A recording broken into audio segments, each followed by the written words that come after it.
Meditación al Evangelio con los psicólogos y misioneros Rafael Aníbal Cortés y Mónica Dairén Ospina.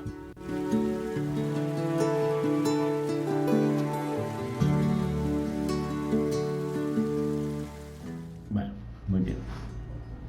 Muy buenos días. Dios me los bendiga a cada uno de ustedes. Que el día de hoy sea un día espectacular.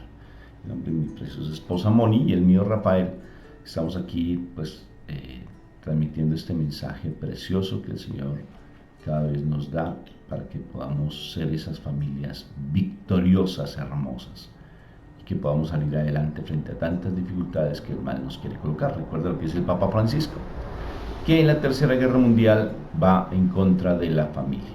Entonces, en ese momento, pues como misioneros estamos un poquito embolatados, decimos así en Colombia, pero poco a poco ya vamos a estar allí transmitiendo en vivo y en directo desde nuestra sede central, que es en Bogotá, Colombia. Bueno, Moniquita, ¿cómo estás hoy? Bien, gracias a Dios. ¿Motivada? Sí, claro. ¿Contenta? Sí. ¿Feliz? Sí. ¿Una lombriz? No. Bueno, muy bien, vamos a empezar entonces este momento invocando a la Santísima Trinidad. Recuerda que la bendición se hace siempre con la señal de la cruz, ¿verdad? Con los deditos, la señal de la cruz. Por la señal de la Santa Cruz de nuestros enemigos, líbranos, Señor Dios nuestro. En el nombre del Padre, del Hijo y del Espíritu Santo, y el pueblo de Dios dice: Amén. Amén. Papá, papito Dios del cielo hermoso, que esa palabra sea vida en nuestro corazón, que podamos decir: papito Dios precioso del cielo, todas las veces que sea posible, siempre reconociéndote, exaltando tu precioso nombre, que es sobre todo nombre. Padre hermoso, gracias por el regalo de nuestro Señor Jesucristo. Gracias, papito Dios, por ese camino de Maús tan lindo que a veces nosotros andamos, olvidándonos un poco de todas esas enseñanzas hermosas que nos dejó tu Hijo, nuestro amado Señor. Pero aquí estamos para retomar nuevamente tu palabra. Ayúdanos a morir a nosotros mismos, para estar siempre sumergidos en tu presencia. Papá hermoso del cielo, bendice a cada una de las personas que están viendo, escuchando este mensaje, para que tú te entrones en su corazón, para que cada vez tú te manifiestes en plenitud con tu gracia bella, que tú te glorifiques en cada dificultad y que ellos puedan dar testimonio, podamos dar testimonio de tu amor. Que tu palabra hoy llegue a lo profundo de nuestro corazón. Háblanos siempre con voz de trueno, porque a veces tenemos estructuras que a veces no las dejamos derrumbar y a veces nos bloqueamos mucho. Háblanos con voz de trueno en tu palabra, y que esa palabra quede aquí muy en nuestro corazón y la podamos poner por obra. Bendito y alabado seas por siempre. Amén, amén y amén. Bueno, mi amor, ¿qué palabra tenemos hoy? Bueno, hoy continuamos con el Evangelio de San Lucas en el capítulo 24, versículo del 35 al 48. Entonces ellos dos le contaron lo que les había pasado. Una palomita en el cielo. En el camino, y cómo reconocieron a Jesús cuando partió el pan. Estaban todavía hablando de estas cosas cuando Jesús se puso en medio de ellos y los saludó diciendo: paz a ustedes. Ellos se asustaron mucho, pensando que estaban viendo un espíritu, pero Jesús les dijo: ¿por qué están asustados? ¿Por qué tienen estas dudas en su corazón? Miren mis manos y mis pies. Soy yo mismo. Tóquenme y vean. Un espíritu no tiene carne ni huesos, como ustedes ven que tengo yo. Como ustedes ven que tengo yo. Al decirles esto, les enseñó las manos y los pies, pero como ellos acababan de creerlo a causa de la alegría y el asombro que sentían, Jesús les preguntó: ¿tienen aquí algo que comer? Le dieron un pedazo de pescado asado y él lo aceptó y lo comió en su presencia. Luego les dijo: Lo que me ha pasado es aquello que les anuncié cuando estaba todavía con ustedes, que había de cumplirse todo lo que está escrito de mí en la ley de Moisés, en los libros de los profetas y en los salmos. Entonces hizo que entendieran las escrituras y les dijo: está escrito que el Mesías tenía que morir y resucitar al tercer día, y que en su nombre se anunciará a todas las naciones que se vuelvan a Dios, para que Él les perdone los pecados, comenzando desde Jerusalén. Ustedes deben dar testimonio de estas cosas. Palabra de Dios. Gloria a ti, Señor Jesús. El Señor da tantas cosas maravillosas y hace tantas cosas hermosas para tratar de manifestarse en nuestras vidas. La manifestación de Dios en nuestras vidas, por eso se llama la glorificación. Glorifícate en mí, Señor. Cuando decimos que glorifícate en mí, es que se manifieste su esplendor y su gracia en nuestras vidas. Cuando uno tiene dificultades, cuando uno tiene problemas, qué bonito uno poder decir: glorifícate en mi problema, Papá Dios, para que yo pueda dar testimonio. Al final lo dice, para que ustedes den testimonio, para que ustedes vayan y prediquen y muestren que yo existo, que yo soy real. Y hace cosas tan espectaculares que después de que Él da la vida por nosotros en la cruz, resucita y fuera de eso come, ¿sí? Come para que se den cuenta que Él está vivo, que Él sigue vivo en nosotros. Y Él se manifiesta cada vez más. En los discípulos se les presentó, después de la muerte, se les presentó en carne y en sangre, se les mostró vivito, completamente vivo. Y en nosotros se nos queda en el Santísimo Sacramento del altar, con su cuerpo y su sangre, allí en nuestro Señor sacramentado. Él está presente siempre, Él está vivo. Ese libro yo les recomiendo que lean, un libro maravilloso, tú lo encuentras allí en internet, se llama Jesús está vivo, del padre Emiliano Tardif. Es maravilloso, léanlo, es cortico, es muy pequeñito, pero tiene una grandeza tremenda de cómo el Señor obra maravillas cuando le creemos. Inclusive obra maravillas en un sacerdote, ¿no?, que predica la palabra y cambia completamente toda esa estructura mental y empieza a predicar de un Jesús vivo, un Jesús que está presente, un Jesús que sigue con nosotros, siempre acompañándonos y come con nosotros, está con nosotros, anda con nosotros, sino que a veces nosotros por los miedos no lo queremos escuchar, como les pasó ayer que hablábamos con la meditación del camino de Maús. Entonces es realmente un pasaje que nos dice que el Señor, como dice en Apocalipsis, ¿no?, el Señor está a la puerta y golpea. Si tú le abres, o sea, si tú tomas la decisión de que el Señor esté contigo, porque Él siempre anda contigo, solamente que tú lo puedes dejar de lado, pero Él entrará a ti, se sentará a tu mesa y cenará contigo. O sea, estará muy de tú a tú contigo, estará en tu casa, en tu corazón, que es la casa del Espíritu Santo. Pero si tú lo permites, Él está golpeando, como está golpeando en este momento a tu puerta, o sea, con estos mensajes, porque acuérdate que en el tiempo de mi Señor todo es espiritual, no se debe ver de un plano netamente humano, sino espiritual. En el Antiguo Testamento se ve en lo humano y actualmente se ve en lo espiritual, en lo trascendente. Entonces Él está tocando a tu puerta, está tocando a tus estructuras mentales, está tocando en ese problema y te dice: mírame a mí, aquí estoy contigo, ven, permíteme cenar contigo, y para que rompas todos esos miedos y todas las incertidumbres que tú tienes, todos esos temores. Si te perdiste del camino, acércate a mí, porque yo ando contigo y cenaré contigo. Y mira lo hermoso, come con Él, come con nosotros, tan hermoso. Es precioso mi Señor Jesucristo. Así es hermoso de nuestro Señor, es hermoso en cuanto a que Él está con nosotros. Él lo dijo que, bueno, Él no, su Espíritu está con nosotros, porque Él dijo que Él iba a subir al Padre y que nos enviaría su Espíritu. Pues entonces es una realidad, Él sigue con nosotros.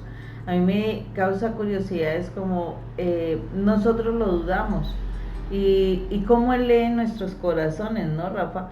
Porque lo dice, o sea, ahí cuando los ven, imagínense, lo ven, me supongo, no se alegran, lo ven, se impacta. Yo creo que esa es la parte interesante, cómo nosotros nos impactamos por algo que decimos que sucede en la carne y entonces como que el pensamiento se quedara estancado en la parte carnal, ¿no? Y entonces se da la situación, se les ha dicho que está vivo, se les está, porque ya han recibido ese mensaje de que está vivo por varios días, y fuera de eso, o sea, como que sienten alegría, pero cuando realmente se presenta, porque ya hay varios que lo reportan de que se les presentó, lo que hacen es asustarse, lo que hacen es dudar, y lo más emocionante es como el Señor lee el corazón de cada uno de ellos. En vez de sentir esa alegría,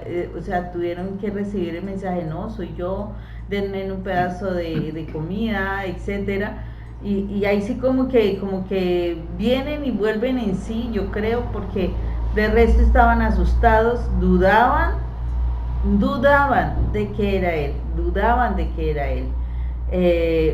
Y el Señor veía ese corazón, veía esa duda que había en el corazón. Y muchísimas veces nosotros supuestamente estamos en la presencia del Señor, a lo mejor hasta estamos en la iglesia, tenemos una experiencia sobrenatural con Él y se duda. ¿Saben qué es lo más tremendo?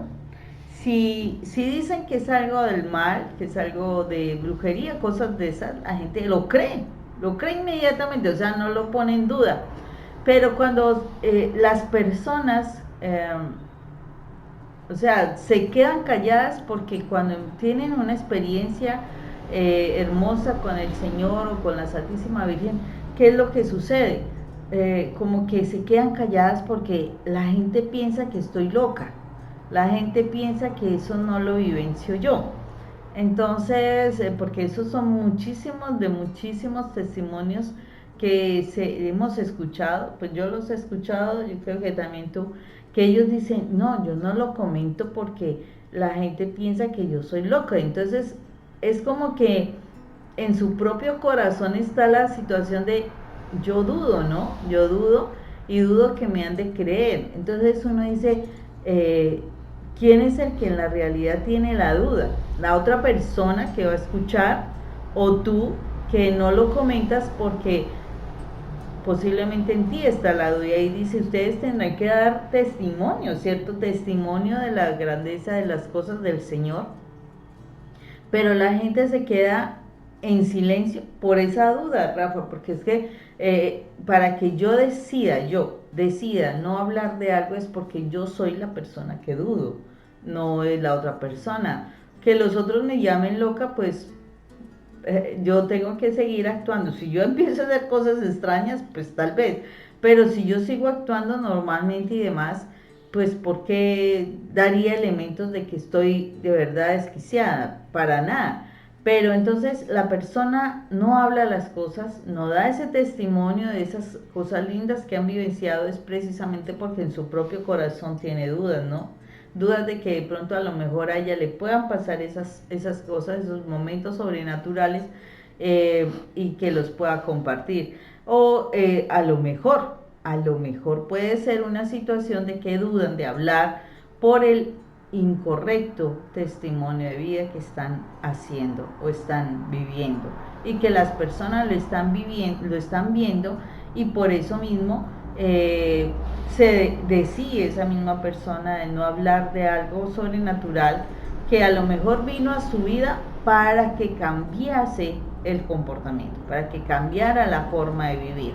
Y como no lo ha hecho, entonces prefiere callarse de esas vivencias extraordinarias, todo porque prefiere mantenerse en el pecado. Pienso yo, ¿no? Sí, claro que sí, mi amor. Y mira, ayer fue muy bonito. Nosotros en nuestra comunidad virtual nos pueden acompañar cuando deseen, bien sea por YouTube, por Facebook, por Zoom, que es generalmente nosotros todo esto lo transmitimos en directo en Zoom. Estábamos hablando en un programa que tenemos con nuestros hermanitos que se llama Diálogos para Familias, y hablamos precisamente de esto, Moni, que sobre las cosas sobrenaturales, en qué creemos, ¿no? Todos tenemos fe, pero ¿qué tipo de fe tenemos? Y curiosamente se hablaba de algo particular. Hay comunidades que no son creyentes en nuestro Señor Jesucristo. Hablemos de las comunidades japonesas, o las por allá, por allá del lejano oriente, del otro lado del charco, decía alguien, al otro lado del río. Entonces, y ellos, por ejemplo, no creen en el Señor Jesucristo, pero sí creen en el mal, Moni, y se asustan en el mal, y les gusta ver, inclusive, cosas sobrenaturales, pero cuando se les habla de Dios, no creen y es sobrenatural. Y por ejemplo, en este momento hay personas que creen más en el mal que en Dios, y les gusta conocer y escuchan historias del mal, y andan expectantes que se les apareció, que una cosa rara, que un gato, que no sé qué cosas rarísimas, que en la noche tal cosa, pero de Dios no hablan, y no hablan de las grandezas sobrenaturales del Señor Jesucristo, y prefieren escuchar las cosas demoníacas y las cosas del mundo que no las cosas espirituales. O sea, no vemos al Señor Jesucristo con sus proezas, con sus grandezas, no lo vemos. Mira se les aparece a las mujeres y no creen, y a pesar de que ellas van y les dicen, no creen, como Pedro y Juan no vieron a nuestro Señor Jesucristo resucitar, sino simplemente lo vieron allí, todavía seguían con la incertidumbre que tal vez se robaron el cuerpo, ¿sí? Pero María Magdalena lo vio a los ángeles, pero no le creyeron, porque así sucede con nuestra mente en la actualidad. Vienen a hablarnos del Señor, pero a veces nuestra mente está tan entenebrecida, es la palabra, tan llena de cucarachas, tan llena de dolor, tan llena de resentimiento, tan llena de maraña, o sea, como esa, cuando uno va aquí por la carretera, que estamos en el llano colombiano, y entonces uno pasa por una carretera y ve un poco como de árboles por todo lado, y como enredado, como una selvita pequeñita, y así a veces está nuestra mente, así toda enmarañada, y no queremos escuchar el mensaje de salvación, y nuestro Señor se sienta con nosotros, come con nosotros, nos habla, porque no, Él está físicamente con nosotros. Está, cuando Él dijo, cuando 2 o 3 se reúnen en mi nombre, allí estaré yo. O sea que en este momento tú estás, el Señor Jesús está con nosotros, porque estamos reunidos en el nombre del Señor, porque lo invocamos la Santísima Trinidad y Él está aquí con nosotros. Y de igual manera físicamente está en el santo sacramento del altar, en la hostia, Él está allí presente, tanto espiritualmente cuando nos reunimos en su nombre, como físicamente en el santísimo sacramento del altar. Siempre está contigo, acompañándote. Si tú te pones a escuchar un mensaje de Dios, Él está allí presente. Pero como nosotros queremos con estos ojos humanos que se han de comer la tierra, como decía mi abuelita, estos ojos humanos queremos ver solamente lo natural, pero nuestro Señor Jesucristo vino, se hizo vida, murió, volvió a resucitar y estamos esperando su venida, pero volvió a resucitar para decir, yo existo, yo soy real, yo trasciendo la carne, yo trasciendo en lo sobrenatural. Observen que yo morí, volví a vivir y lo vieron ascender, lo vieron subir en gloria hacia el cielo. Dijo, espérenme porque yo volveré nuevamente. Por tanto, tenemos que romper esa carnalidad y empezar a mirar en lo sobrenatural. Saber que Él está con nosotros, convencernos que Él camina con nosotros, convencernos que Él come, cena con nosotros. Él está a la puerta y está llamando a tu corazón. Hoy te está llamando, te está diciendo, déjame entrar en esa dificultad, yo estoy contigo. Ven conmigo. Y es que es tan maravillosa la presencia de mi Jesús de Nazaret y de mi Padre Dios a través de mi Jesús de Nazaret, mi papá, tu papá. Está tan maravilloso que inclusive nos da hasta nuestra Madre María, para que también lo podamos experimentar. Es que nos da tantas riquezas espirituales, nos coloca mensajeros a través de los sacerdotes, de nosotros como misioneros, nos coloca tantas circunstancias tan lindas, para que nosotros no estemos angustiados ni desesperados. ¿Cuál es tu angustia? Dice mi mamá a San Juan Diego. ¿Cuál es tu angustia? ¿Qué es lo que te desespera? ¿Qué es lo que te angustia? Que no es nada lo que tú sientes en tu corazón. Más bien mírame a mí, acércate a mi regazo, acércate a mi corazón. Mi Jesús dice lo mismo, ven a mí, los cansados y cargados, acérquense a mí, lo dice con tanta misericordia, acérquense, mire mis llagas, mire mi cruz, yo estoy con ustedes siempre, comeré contigo, pero ven, acércate a mí. Toda dificultad que tú tengas, acércate al Señor.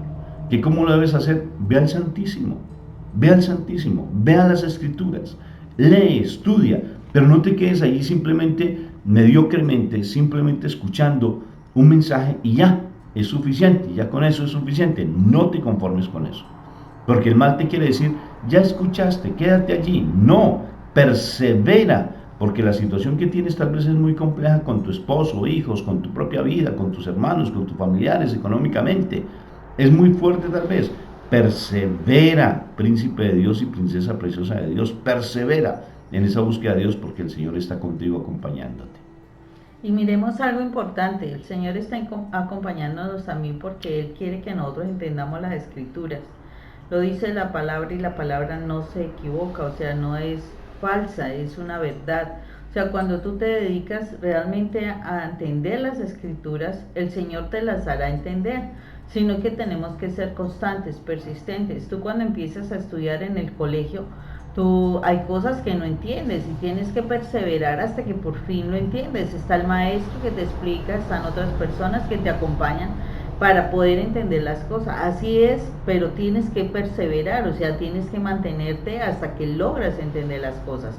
Así son las Escrituras, tú tienes que empezar y el Señor te permitirá poco a poco entender las Escrituras, porque mire aquí, a pesar de que ellos vieron a Jesús, conocieron la historia de Jesús, básicamente son las Escrituras, porque la vida del Señor, dice, está escrito, o sea, entonces hizo que entendieran las Escrituras. O sea, el Señor está más que interesado en que nosotros entendamos las Escrituras y que además de eso dice, está escrito que el Mesías tenía que morir y resucitar al tercer día y que en su nombre se anunciará a todas las naciones que se vuelvan a Dios. En su nombre tenemos que anunciar que debemos volver a Dios. En su nombre, porque su nombre es el que tiene el poder, en su nombre porque es el que realmente nos mostrará el camino, nos librará, nos perdonará, nos restaurará, nos sanará. Entonces, en su nombre es que el Señor, nuestro Señor Jesucristo nos va a permitir entender que tenemos que volver a Dios, que debemos realmente buscar el perdón de los pecados, porque es que nuestro Padre es el que ha sido grandemente ofendido. Nuestro Padre nos crea, por eso le llamamos Padre, porque Él nos crea y a Él fue al que ofendimos, a Él le desobedecimos, no quisimos estar bajo la guianza de Él. Nuestro Señor Jesucristo muestra que debemos volver a Él, que debemos pedirle perdón a Él. Él es el camino, o sea, Él nos muestra, ese camino es el ejemplo que nos da nuestro Señor Jesucristo para volver a ser personas espirituales. Ser personas espirituales es morir a la carne, morir a la carne. Jesús murió a su carne y volvió a ser espíritu vivo, no un espíritu muerto. Cuando yo voluntariamente muero a la carne, puedo vivir espiritualmente. Y eso es lo que el Señor desea de nosotros, que no le demos tanto gusto a la carne, que no nos dejemos guiar solo por la carne, que la carne sea la que nos obedezca en el espíritu, nos obedezca, no que nosotros como espíritu que debemos ser, estemos todo el tiempo obedeciéndole a la carne y a las necesidades de la carne. La carne se ha de acabar, el espíritu no. Y el Señor nos está diciendo eso, tenemos que darnos la oportunidad de morir a la carne para reconocer que tenemos un espíritu y que debemos volver a nuestro Padre eterno. Y eso es lo que el Señor nos está enseñando en todo este proceso, que tenemos que morir a la carne y para poder vivir espiritualmente. Curiosamente, toda esta situación de la pasión de Cristo nos está diciendo, Jesús físicamente murió a la carne porque también estaba venciendo el pecado, pero nos está mostrando que Él, a pesar de que murió físicamente, Él vivió, porque dice aquí, se presentó y le dijo, estoy en carne y hueso, o sea, mostró cómo se resucita espiritualmente. Nosotros pues no estamos en esa parte gloriosa de que de pronto si morimos físicamente podamos vivir y resucitar así, o sea, se supone, se van a ver esas cosas maravillosas, ya se están viendo, muy escasos casos, pero sí se están viendo. Pero el mensaje específico es: yo tengo que morir a mis deseos carnales, a mis instintos carnales, a lo que yo pretendo de la carne, a lo que yo estoy buscando de la carne. No, es que es mi esposo porque tiene que estar es conmigo y mirarme a mí y estar solamente pendiente de mí. No, eso es un deseo carnal. Yo tengo que mirar que con mi esposo vamos a luchar para conseguir esa conexión con Dios, que es más importante que todo lo que la carne nos pueda dar. Que en ese caminar el Señor nos permite precisamente disfrutarnos el uno al otro es importante, o es sabroso. El asunto es que no es lo más importante de la persona. Lo más importante de la pareja tiene que ver con que los dos nos conectemos realmente para llegar a la meta, que es encontrar nuestra salvación, y que en ese proceso de buscar esa salvación y en ese proceso donde nos acompañamos y podemos disfrutarnos los dos, pues tenemos que llevar a nuestros hijos a que ellos también conozcan al Padre y que también vivan espiritualmente. Pero ese es el mensaje que el Señor nos dio: muramos a nuestra carne para que podamos resucitar en el Espíritu, porque es lo que Dios espera de nosotros, que aprendamos a arrepentirnos de nuestros pecados, porque la carne nos hace pecar. La carne es la que nos hace pecar. Necesitamos controlar la carne, sujetarla a los deseos del Espíritu, no que la carne nos siga dominando. Bienvenidos a la resurrección de nuestro Señor Jesucristo. Haz la vida en tu corazón y en tu familia. Dios te bendiga. Que tengas un excelente día.